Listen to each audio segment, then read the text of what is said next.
Mas deixa eu falar sobre esse ponto, que é um vídeo que eu tenho interesse também de abordar contigo, que é essa análise que você fez da CPI das milícias, né. Certo. Eh, Tua conclusão depois de estudar tanto aquilo ali, você acredita que a milícia ainda, tem condições de, desarticular a milícia? Qual é o teu pensamento sobre a milícia no Rio de Janeiro? Cara, a CPI das milícias ocorreu, se eu não me engano, em 2006 ou em 2006. Foi.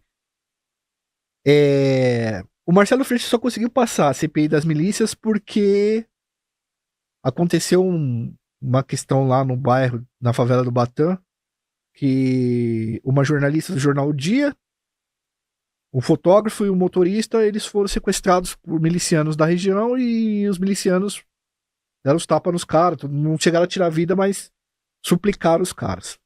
E aí a imprensa adotou, começou a falar de milícias, milícias, milícias, e por conta disso, o Pisciani resolveu abrir a CPI. O Freixo ficou com a relatoria, porque ninguém queria a relatoria, ninguém era louco na época. Ninguém queria abraçar o BO. descascar esse abacaxi, né? O Marcelo Freixo já tinha uma questão pessoal com a milícia, porque o irmão dele foi executado por uma milícia. E aí ele abriu. E, cara, ele abre o relatório falando sobre a Rede Globo, cara. Muito louco isso aí, né? Tipo, falando como a sociedade enxerga as milícias. Aí ele fala do Juvenal Antena, da novela Duas Caras, que foi baseado num cara que era de Curicica, um tal de Zezinho Orelha. Tá? Isso tá lá no relatório. E aí ele diz que esse Juvenal Antena, ele era um personagem da Globo, feito pelo Antônio Fagundes, que tomava conta de uma favela, que seria o bairro de Curicica, né? O Curicica não é uma favela, mas seria o bairro de Curicica. E que ele ajudou o bairro a crescer, e ele protegia o bairro de pessoas que fossem lá invadir essas coisas.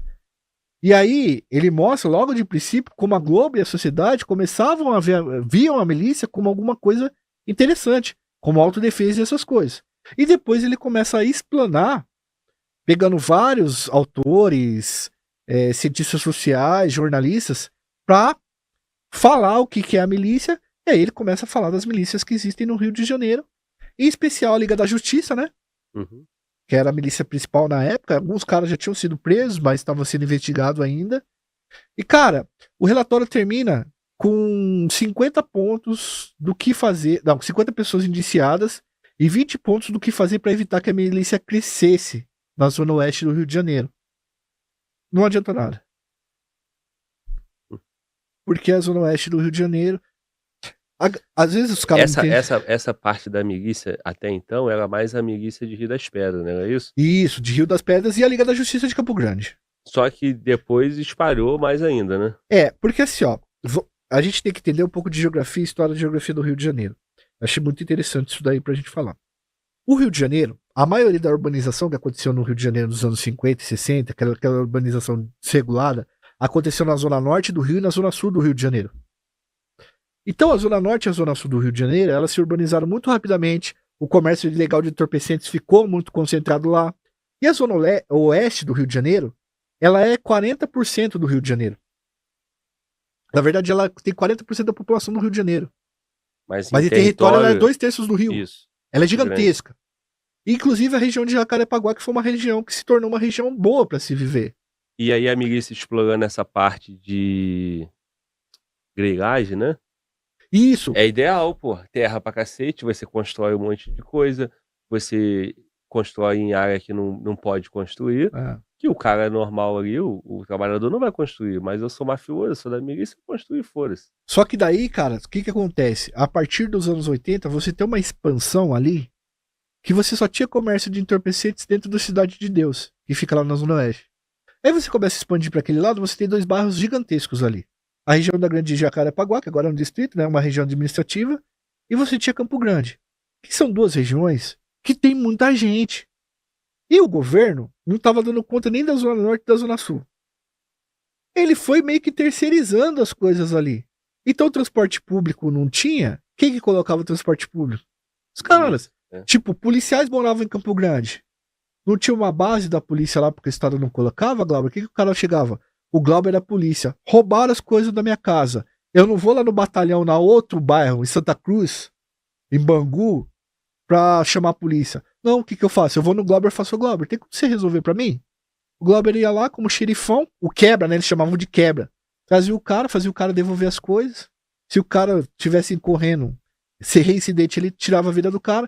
Então, tipo assim, os caras começaram a se eleger porque eles faziam muito favor nesse sentido. E a população, mano, pra ter a sensação de segurança, mano, não me interessa, eu não sou bandido. O pobre, cara, às vezes as pessoas esquecem que o pobre pensa assim no Brasil, tá ligado? As pessoas se afastam de pobre. Irmão, pobre honesto, ele não gosta de bandido, cara. Ele sente até uma coisa ruim de ver o bandido ganhando dinheiro, roubando os outros, enquanto ele tá trabalhando igual doido. Roubando os outros, inclusive ele. Isso, é. E aí, cara... Principalmente ele. E aí o que acontece? Esses grupos começaram a ver uma oportunidade de ganhar dinheiro em cima disso. E começaram a explorar a Zona Oeste. Aí chega jogo na Zona Oeste e esses caras começam a disputar isso a bala. Entendeu? Então a Zona Oeste do Rio de Janeiro é o único espaço que tem para ampliação do Rio e as milícias tomaram conta de boa parte dela, entende?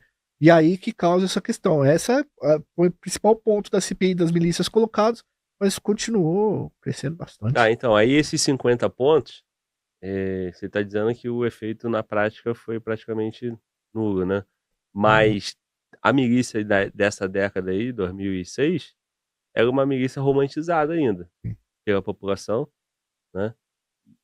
Justamente por esses elementos que você falou. O cara resolvia as coisas, o cara expulsava o tráfico de drogas dali. Eu quero melhor para a população, tal. Na Zona Sul e na Zona Norte tem comércio ilegal de substâncias. Um monte de cara do CV, Verdande de Beira-Mar, na milícia não tem. Você não quer que a Zona Oeste se transforme num complexo do Alemão. A Cidade de Deus a gente consegue fechar aqui, ó, os APs. Aqui não entra isso. A população foi abraçando, entendeu? E é muito comum no Rio de Janeiro falar assim, não, pô, lá onde eu moro é tranquilo, lá é milícia. Isso no Rio de Janeiro fala, porra, de qualquer esquina, qualquer boteco. O Curicica fica atrás do Projac, né? Fica, pô, é perto, do lado. E aí, cara, só que é o seguinte, hoje a milícia não é mais assim. Não. A milícia, o entendimento de milícia de 2006 para 2024 já é totalmente diferente. Narcomilícia. Tem tráfico de droga, tem disputa, tem guerra de território, tem tudo isso, né? A maioria não são mais policiais ou ex-policiais, são os PI, os pés inchados que chamam. Isso. E essa guerra com o tráfico, né? Então, assim, trazendo para 2024, a conclusão é o quê? Que a milícia está no mesmo pé das facções e nós não estamos caminhando para acabar com as milícias, né? Pelo contrário, é uma realidade que vai se perdurar. Eu acho que a única milícia que continua um pouco mais enraizada, assim, um pouco mais do que era antigamente, talvez seja Rio das Pedras, que é uma milícia um pouco mais separada. Mas o resto, cara, quando a Liga da Justiça para, os policiais da Liga da Justiça são presos, a Liga da Justiça se transforma no bonde do Carlinhos 3 Pontos, a firma do Carlinhos 3 Pontos, que já era um cara proveniente do comércio ilegal de substâncias. E aí ele tem um irmão chamado, que é o Eco, que vai fazer toda uma ampliação dos caras. E o que o Eco fazia? O Eco ia nas comunidades da milícia e falava assim, olha, mano, pros caras que estavam lá, ó, a gente não vai invadir aí, mas poder de fogo a gente tem pra invadir. Vocês ficam aí, fazem o que vocês têm que fazer, a gente monta toda a estrutura de milícia pra vocês e vocês pagam uma grana pra gente no final do mês. Ele arrendou, ele fez vários pactos nesse ponto. Quando ele morreu, aí esses caras se dividiram. E a polícia, os ex-policiais, eles pararam a grande maioria não foi mais pra milícia, os PIs, né, o pé inchado, que é o cara que nasce e cresce na comunidade, e você coloca ele pra fazer práticas milicianas. Então hoje, a diferença da milícia com o tráfico é praticamente, sim, não tem muita diferença, assim, é muito pequeno. É narcomilícia mesmo. Não só não tem mais diferença, como um quer explorar a atividade principal do outro, né? Vamos dizer assim, a atividade primária, né? O tráfico também quer explorar os serviços. Vou te dar um exemplo, porra, Rocinha, mototáxi, o gás, tudo isso é explorado e dá um faturamento de uma dimensão absurda. Gigantesco. Igual o tráfico de drogas. Então, o Comando Vermelho entendeu aquele filme que fala, meu irmão, para de negócio de roubar, o negócio é tóxico.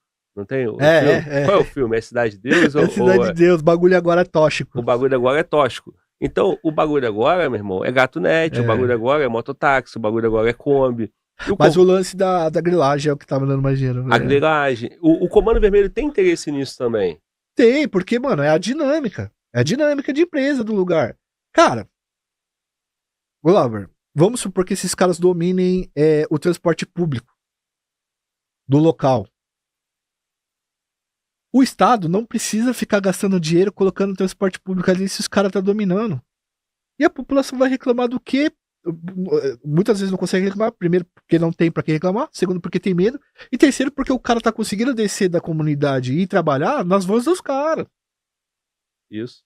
Entende? A loucura, tá ligado? Tipo, quem tá me oferecendo o serviço? Ah, pouco importa. Eu tô aqui, eu preciso ir.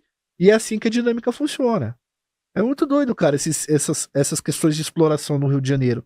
E cada vez mais os caras arrumam outras atividades para explorarem. A Light, as empresas de telefonia, de TV, largaram mão. Esses caras não vão lá na comunidade. Não, eu vou tirar todos esses. Ele vai na tua casa, que você é de classe média. Ele chega lá na sua casa, você faz um gato lá e fala: ó, tá aqui a multa. Não, e a empresa não toma prejuízo. A empresa vai ratear esse custo para quem paga energia. Para quem paga energia. Então, assim, agora, se o cara é morador de favela, dominado, não paga energia, o mérito é de quem? É dos caras que tá dando energia para ele sem ele precisar pagar. O mérito é do tráfico ou da milícia. Então, o que eu vou fazer? O morador, a partir de agora, tem uma taxa de R$50 de energia. E o morador vai pagar, pô. Pô, tem até comparação, os caras mostram comparativos. Já teve reportagens e tal, os caras mostrando quanto que o cara paga. Isso há muito tempo atrás, hoje eu não sei mais como funciona. Quanto que o cara pagava no GatoNet e quanto o cara pagaria no GatoNet com o mesmo número de canais. Era tipo 10 para 100. Tipo, R$10 os caras pagavam por. Sim, quanto que eu pago, né? E você paga. Quem tá em casa numa assinatura vai custar R$100. No GatoNet é 30. É 10 conto. 10, desculpa. Na época. Mas assim, tu entende, cara? Se você tem lá uma área que a operadora de energia não vai, o Estado não dá condições de ter segurança, de ter controle sobre aquilo ali. Tanto o miliciano quanto o traficante, o cara vai chegar e vai falar: bom, o morador já paga GatoNet, o morador paga o gás. Por que o morador não paga energia? A partir de agora vai pagar energia para mim. Pronto. Morador, 50, R$100 de energia, todo mundo vai pagar, a cobrança vai passar todo dia 5 aí do mês e o morador vai pagar. O faturamento disso é maior do que vender droga, cara. É maior. Então, a exploração e dá menos BO, dá menos BO, inclusive. Dá menos problema. E outra coisa, você tem 100% da população pagando, né? Quando você tem... É verdade. Quando você tem o drogado, são muitos. Porra, os maconheiros de plantão, daqui a pouco, ó, o maconheiro comenta no chat aí, porque a gente fala de maconheiro e eles começam no chat. Desaparece. F1. Pô, tô fumando um fininho aqui assistindo Glória, maneiro. Então, beleza. Então, assim, pô, se você tem 20% daquela população usuária de droga, na energia elétrica, tu cobra de 100%. 100%, cara. Todo mundo usa energia. E assim, cara, não dá trabalho. Porque, por exemplo, você vender pó ou pedra, o cara fica subindo e descendo pra buscar o barato ali, enche o saco, dá trabalho. Você tá ligado? O cara dorme lá na vigilância. Você fica ali à mercê da polícia fazer 2, 3 operações, às vezes no mês lá, e você tem que fechar o negócio 3, 4 dias, saca? Agora, a energia, mano, tá nos fios. Tá nos fios, você vai cortar o fio, tá ligado? Isso. E vai continuar ali, entendeu? Então, assim, eu vejo que os caras entenderam isso rápido, né? Acho que a produção cultural ajudou também, né? O filme lá, o Tropa de Elite, né? Que mostra os milicianos, né? O Rocha. E é isso, cara. Então essa é a dinâmica. A milícia tá longe de acabar e o tráfico também tá longe de ser só tráfico de drogas, né? Agora eles exploram tudo.